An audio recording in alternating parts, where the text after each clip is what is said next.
Well, here's the CZ power on the home layout. I can't run the train on here. The curves are just too sharp on the home layout. The CB&Q used E9 locomotives and also some E7s for the California Zephyr between Chicago and Denver. And these are the CB&Q E units I have for the model California Zephyr. These are Proto 2000 units. They run beautifully.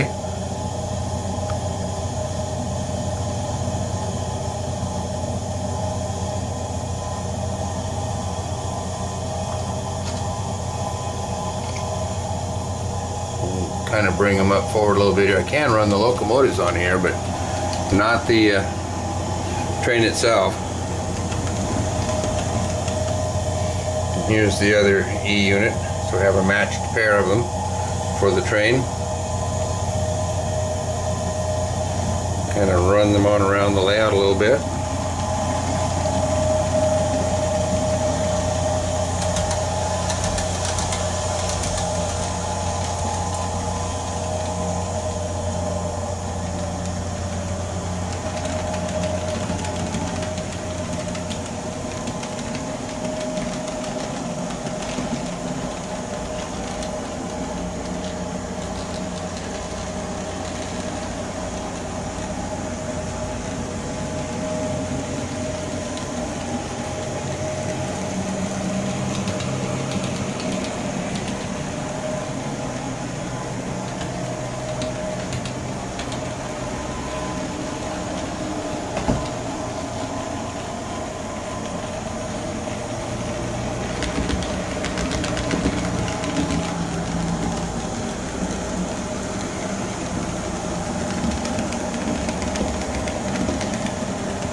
Well, between Denver and Salt Lake City, the California Zephyr ran on the Denver and Rio Grande Western Railroad.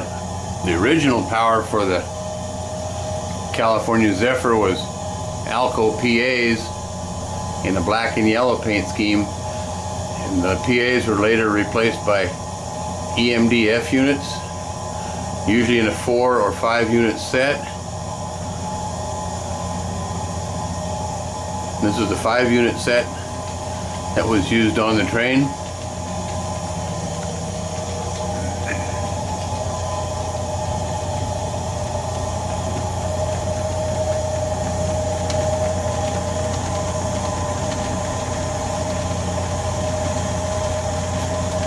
Like I say, I can't run the train on the home layout, but I wish I could.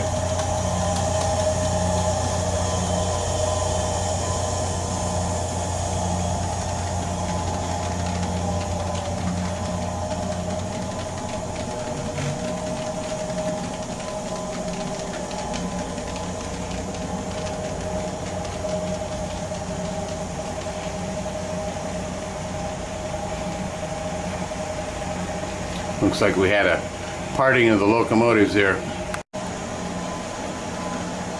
Yeah, the parting of the locomotives, there is a magnet in the main line for uncoupling, and evidently wasn't going fast enough over it, so the locomotives parted.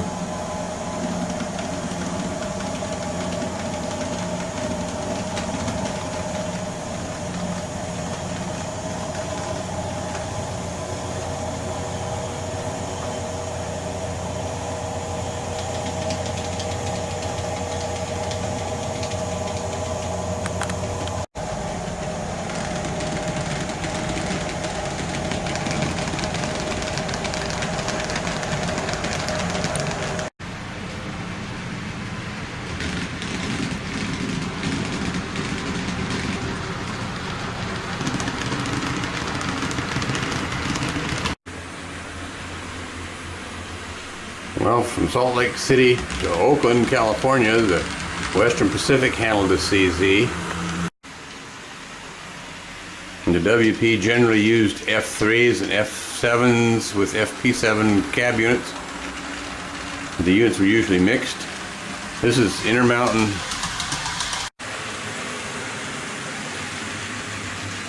These are Intermountain FP7A with two F7Bs. This is usually the configuration of the power that WP put on the Cal-Z. The WP very rarely ran the locomotives as ABA. They were usually an ABB set. They were changed out at Oroville.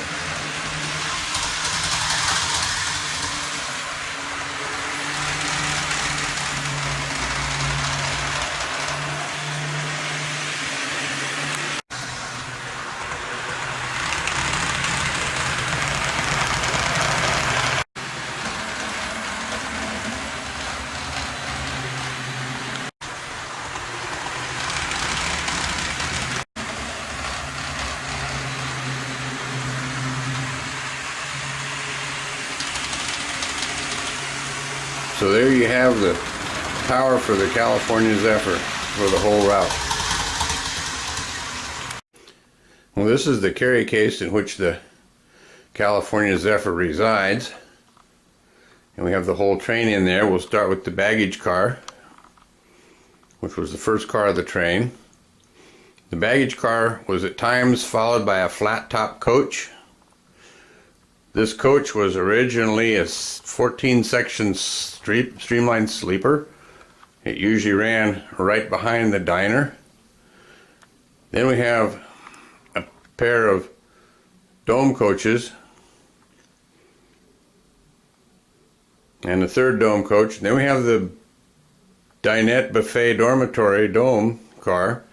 This had a small coffee shop section in it for coach passengers food service, and then it had the dormitory section at the rear of the car for the Zephyrette, the dining car steward, and the waiters and cooks from the dining car. I mentioned earlier this flat top coach was a 14-section sleeper that operated right behind the diner.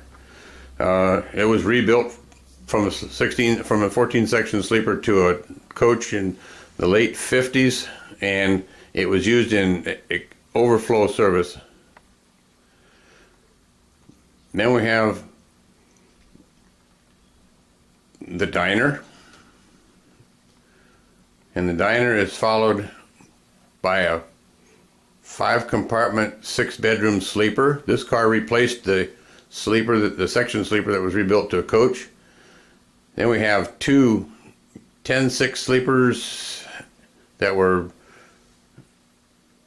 following the diner, and then the next to the last car you had a 1 in 7 chance of catching this car. This was the Pennsylvania through sleeper, the Silver Rapids.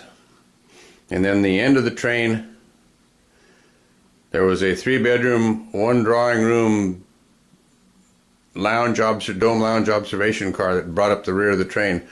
So anyhow, that's the reason why I have 12 cars, is because I included the sleeper, so I can run the train either with the sleeper as a coach or take out the 5-compartment 6-bedroom sleeper and run it right behind the diner as a sleeper.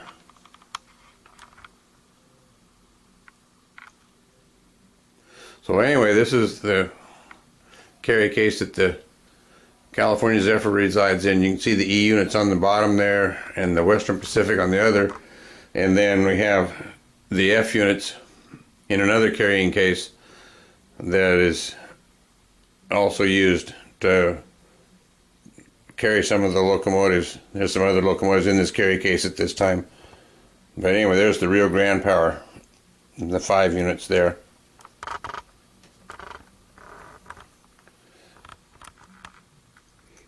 The California Zephyr ran from March 19th, 1949 to March 22nd, 1970. The Western Pacific Railroad was unable to keep the train going, and it was losing too much money, and it was bankrupting the railroad, so they wanted out, and the ICC let them out in 1970. One more year later, and Amtrak would have came along. So hard to say what would have happened. The Rio Grande did not join Amtrak, and so ran their part of the train from March 1970 until April 1983, at which time the Rio Grande joined Amtrak and the Rio Grande Zephyr was discontinued. The Burlington did join Amtrak and ran the Amtrak train, what they called the San Francisco Zephyr, from Chicago to Oakland, and it ran on the former California Zephyr route to Denver. Then at Denver it went on the Union Pacific to Ogden, and then at Ogden it switched over to the Southern Pacific, which took it on into 16th Street Station in Oakland.